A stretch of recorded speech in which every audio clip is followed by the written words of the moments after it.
কতই অপরূপ কার্য যিশু কোলেনে জগতে, কতই অপরূপ কার্য।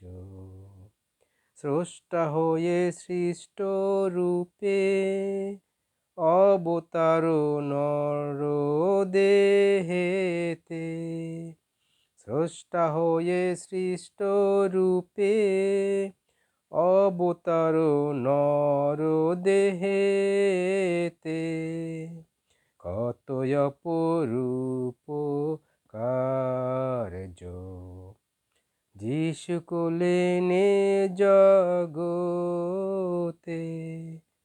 অঞ্জ খঞ্জ নুলা যত, আরো যত ভূতাশ্রিত,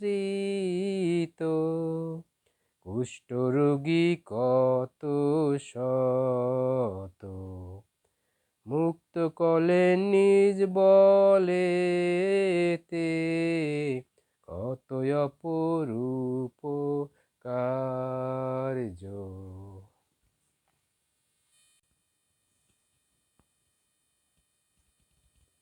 সুধী দর্শক এবং শ্রোতা মণ্ডলী, আপনাদের প্রত্যেককে সবাই জানাই শুভ সকাল।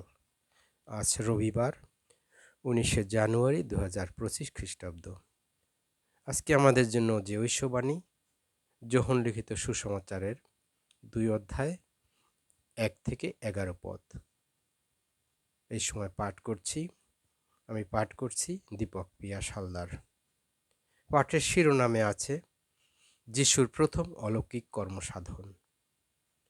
দুদিন পরের ঘটনা, গালিলিয়ার কানা নগরে একটি বিয়ের উৎসব চলছিল। যিশুর মা সেখানে উপস্থিত ছিলেন।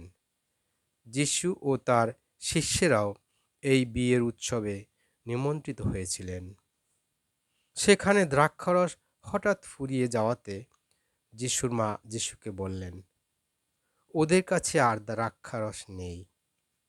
উত্তরে যিশু মাকে বললেন, মা, তোমার আর আমার ভাবনা কি এক? আমার সময় তো এখনো আসেনি। তখন যিশুর মা চাকরদের বললেন, উনি তোমাদের যা কিছু করতে বলেন তোমরা এখন তাই করো।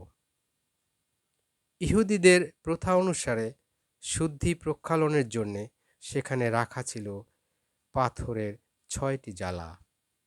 প্রত্যেকটিতে 2-3 মণ করে জল ধরত।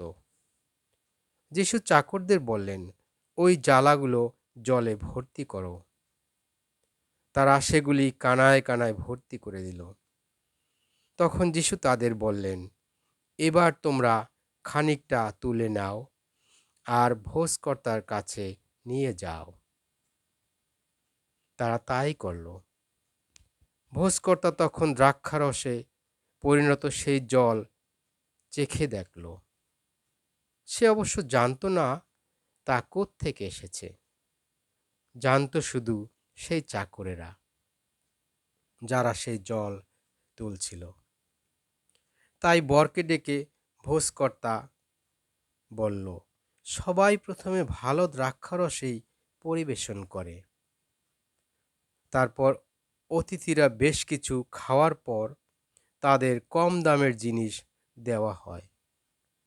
আর তুমি দেখছি ভালো দ্রাক্ষারস এখনো পর্যন্ত রেখে দিয়েছ। এটি হলো যিশুর নানা অলৌকিক নিদর্শন কর্মের মধ্যে প্রথম। এটি তিনি সম্পন্ন করেছিলেন গালিলিয়ার কানা নগরে। আর এইভাবে তিনি তার আপন মহিমা প্রকাশ করেছিলেন। তখন তার শিষ্যেরা তার প্রতি বিশ্বাসী হয়েছিলেন। খ্রিস্টের বাণী। খ্রিস্টপ্রভু তোমার প্রশংসা হোক।